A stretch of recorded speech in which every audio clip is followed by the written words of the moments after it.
All right, guys, welcome back to Drew Reviews. Today, we're going to talk about the 1985 sci fi. I would call it a classic. In my opinion, it's a classic. A lot of people probably wouldn't, because I know a lot of people have issues with some of the things in this movie. But it's Enemy Mine, starring Dennis Quaid and Louis Gossett Jr.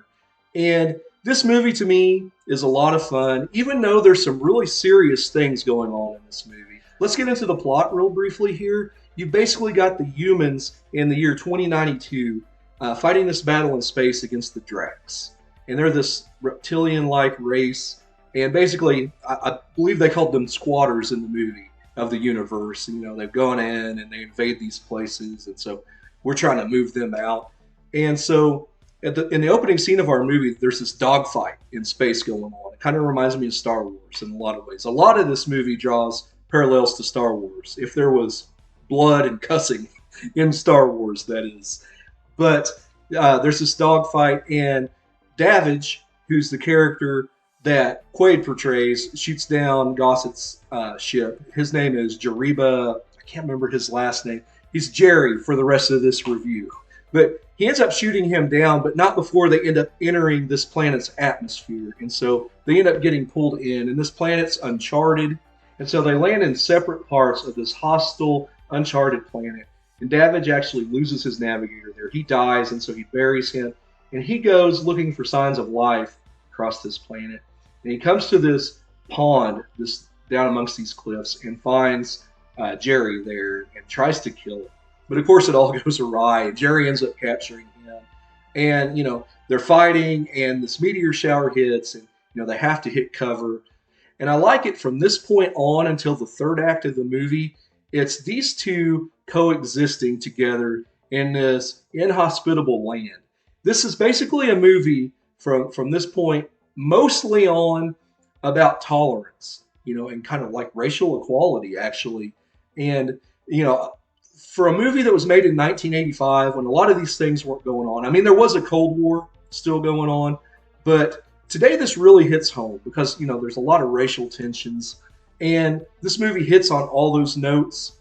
They don't really get along, but they have to coexist on this planet because, as Jerry says after he rescues Davidge from the Sarlacc pit monster type thing, I need to see another face, even one as ugly as yours, which is pretty good. There's some good humor in this movie.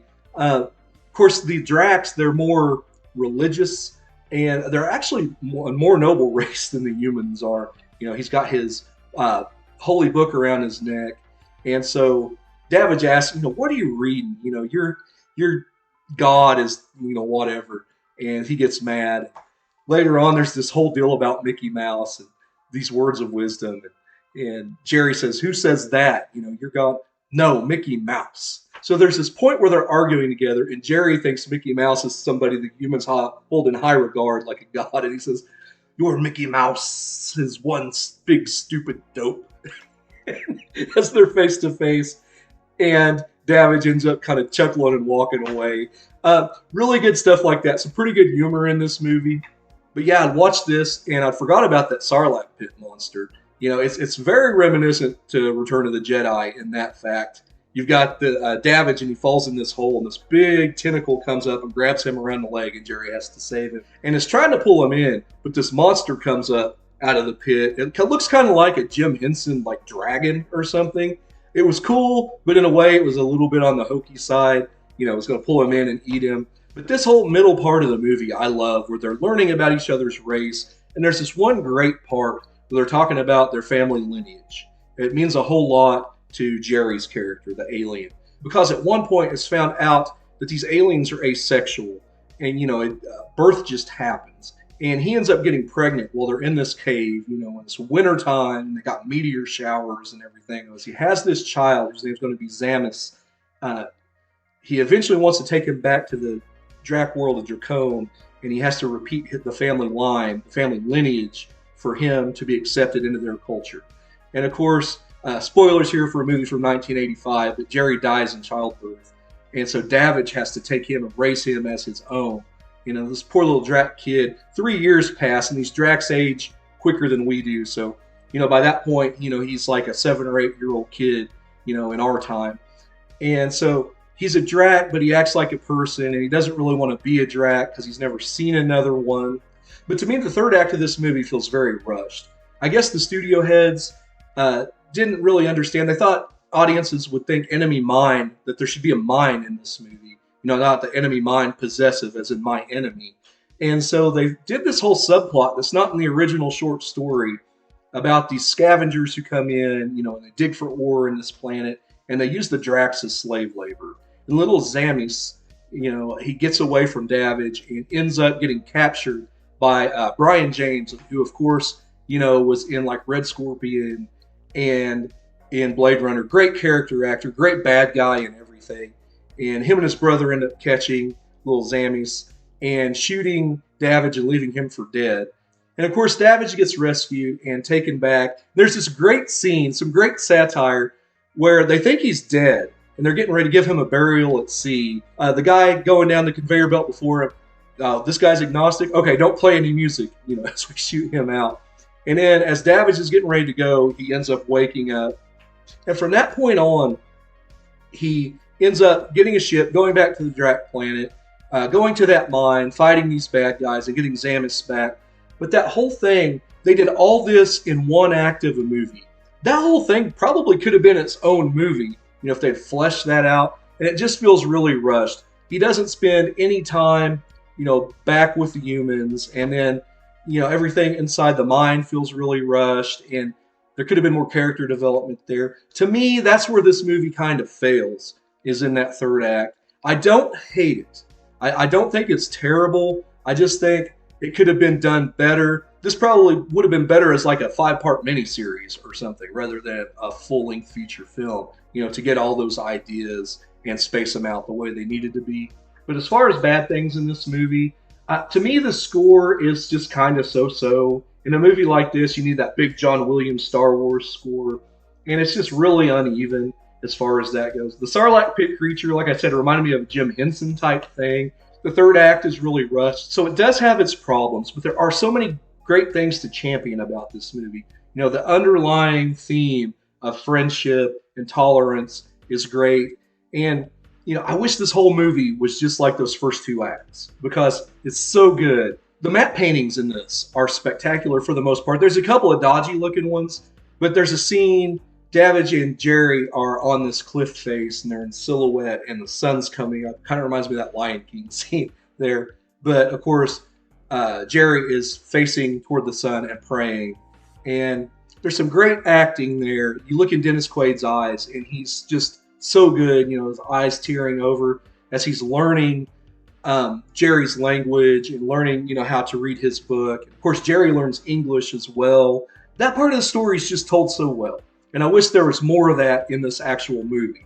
I really like the attention to detail put into the character of Jerry. Of course, I believe the guy who did the effects for Gremlins did his mask, which is spectacular. It's got like breathing apparatuses on it, to make him look more amphibian-like. And Louis Gossett Jr. did so good in this role. His gargling, a lot of his words, and I think it was backwards Russian he was actually speaking when he's speaking the Drac language. He put so much into this character. It's a shame this movie didn't do better at the box office. This movie actually had a different director. They started filming in Iceland in '84. And when they got the dailies back, the producers of the movie were like, no. And they ended up firing that guy, starting all over with Wolfgang Petersen.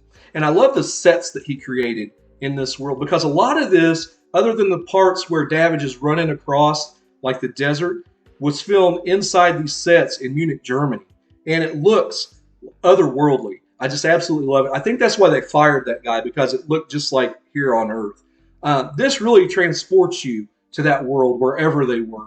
But I really appreciated the world they built there. And of course, that Jerry character and Quaid's portrayal of Davidge and just the emotion he shows in a lot of those scenes. The practical effects they use when baby Zamis is born, and he pulls him out of Jerry's womb. And I really like that. It kind of reminds me of a better done Quado from Total Recall.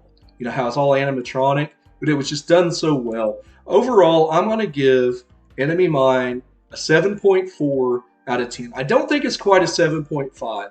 I loved that first half of that movie so much If the rest of the movie was like that, it'd been like an 8.5. But to me, that third act does detract just a little bit.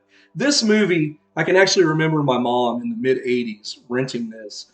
And just because I can remember as like a 6 or 7 year old kid how weird Jerry looked and some of the things in this world. I actually even remembered the Sarlacc pit. And several years ago, after not seeing this since then, I actually bought it just on a whim. Man, I want to see that. I've not seen any place that had it, or I don't think streaming was quite as big back then. So I bought it and was pleasantly surprised with how good Enemy Mine is. This is one of those movies that's fallen under a lot of people's radar because it was a big flop. But I'm telling you, if you've not seen this movie in a while or seen it at all, you're going to love those first two acts of this movie and be like, wow, why did they go with the mine thing? But this movie to me is one of those that's probably in need of a remake. I think they could do a lot of good things with it as long as they didn't, put their hidden agenda that Hollywood likes to put in there and just keep that theme of acceptance and togetherness in it. So yeah, be sure and check out Enemy Mine, guys. It's a lot of fun. It does have its issues. It is kind of flawed, but it's still a very good watch. So guys, if you like what you see, be sure to like and subscribe. I got a lot more sci-fi action content coming at you. I've got Outland coming here fairly soon, so be on the lookout for that. As always, guys, I'm Andrew, and I'll see you down the line.